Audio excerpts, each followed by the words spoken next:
Good morning, everyone. So my name is Dr. Cody Keenel, and I get to serve as the director of the Blue Carpet Strategic Initiative.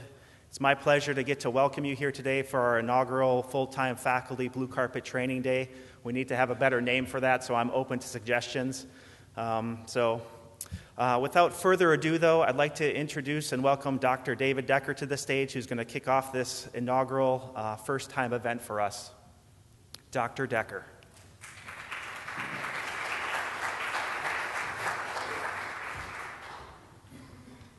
Well, thank you, Dr. Keenel. Good morning, ladies and gentlemen. Great to see everybody. You know, we acquired the assets of Urbana University in 2014, and so we've been obviously working. Many of you have been deeply involved in the process of organizing and carrying out the educational activities at Urbana, on our Urbana campus, as well as here.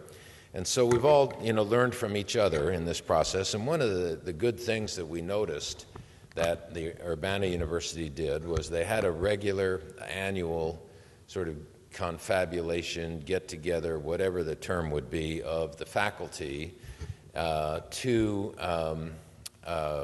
sort of take stock, think about what can be done to improve classroom experience of the students, look at things that, were problems, and just sort of work together and try to do things, in a collective way. There's a term for that. What is the term for that? Actually, Urbana, True Blue, right. And so that, I think a lot of the faculty and academic leaders here in Columbus thought that was a pretty effective thing to be doing. And so we thought it'd be good to combine that idea with the Blue Carpet Initiative that we have been undertaking and sort of give a chance just to step back for a day, half day or a day from the daily work that we all do to really focus on the core of our work as educators, which is the experience of students in the classroom, whether it's virtual or physical, and the degree to which we are able to achieve the identified educational outcomes for each course and for each program for each student. And that is the core of our responsibility as educators. And, I'm just really proud of the professionalism and dedication of our Franklin faculty in coming forward with sort of framework last year to look at the classroom experience of students and the educational process that goes on inside the classroom in a structured way. And it came forward, and I was there at a lot of these things. It came forward through discussions in the Faculty Senate with a subcommittee and an ad hoc group and the sort of identification of things that could be done to improve the educational experience of our students and to give us a higher degree of confidence that we are, in fact, achieving the educational outcomes that we set as our targets. And so it was, I think, a real testimony to the high level of professionalism and devotion to duty of our faculty that many of these thoughts came forward organically from the faculty. And as we move forward and tried to put this whole concept of the blue carpet into an organizational framework that could be carried forward in the way that we do things, at Franklin with, some kind of specified goals and time frames and, with a little bit of organization, I think, became clear that there were a wide variety of things that could be looked at, large numbers of things that could be looked at. And this, I think, is always the case when you undertake something like this. And I think as time has gone on now, and I think we're now in a mode a little bit of trying to prioritize the things that have been identified as areas for potential improvement or for focus so that we can really work on the ones that will have the highest impact for our students and for the success rate of our students and the achievement, once again, of our educational outcomes. And we were fortunate that we had a model to work with in trying to organize these efforts. And that model was the great work that was done and has been done, continues to be done in the Red Carpet program. And you all remember, and most of you have been involved in some of you very intimately in the Red Carpet Initiative. And the basic idea of the Red Carpet Initiative was very simple, and that is to remove administrative impediments to student success.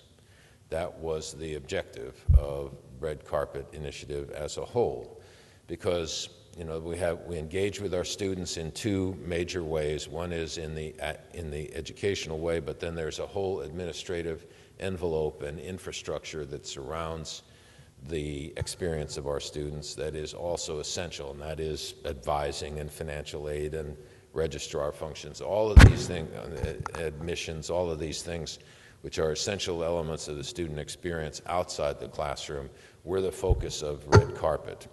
And in refining and developing our Red Carpet approach, I think that the faculty and staff leaders who were instrumental in focusing Red Carpet did a really fine job in ensuring that the focus was actually on the student success.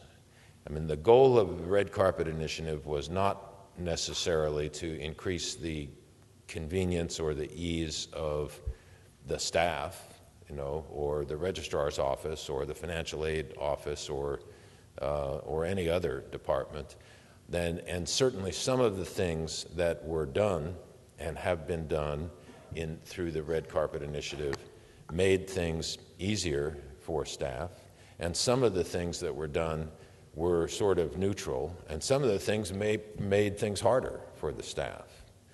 And the point that I am making is that whether they made things easier or harder or didn't have any impact on how difficult the work of the staff was not really the central point. The central point was whether they were advancing the likelihood of success of the students and the ease of advancement of the students through the process. And I think that we really have to embrace the same idea as we move forward with this Blue Carpet Initiative. Because it's always a temptation to look at a big review like this of all of our educational processes and sort of hang a little bit on how it affects people individually. If you're a faculty member, you think how it affects your work as a faculty member. If you are an advisor, you do the same, and it's natural to do that, and there isn't anything wrong, obviously, with doing that.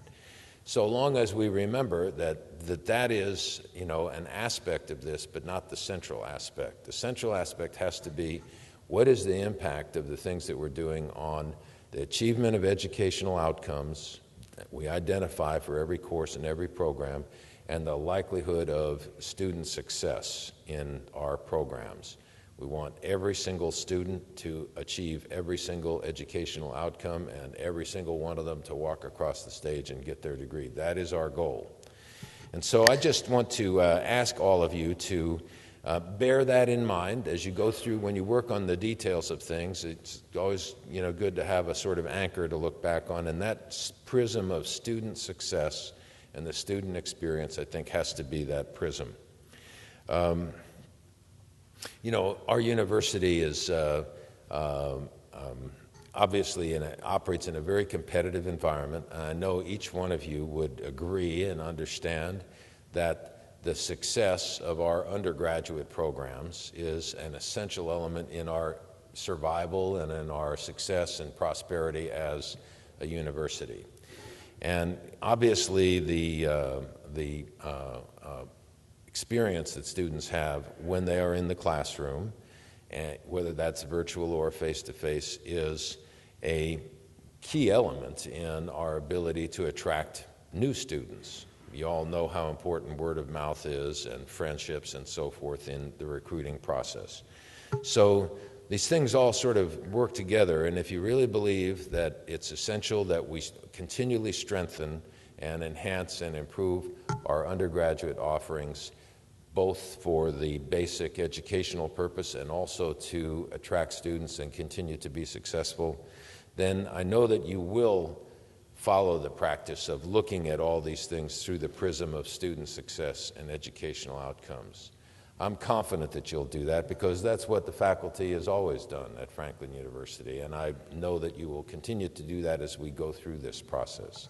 So I want to thank everyone. Dr. Kuehnel has done a huge amount of work. I want to personally thank, I don't know if he's here this morning, but Professor Ramsey, and there was a whole, actually, a committee of the Faculty Senate that worked on this, and many of those are in this room, and I want to thank each one of you for your participation in that early stage in this process. And thank all of you for coming today, and I hope you have a great day focusing on our core work as educators. Thank you, ladies and gentlemen.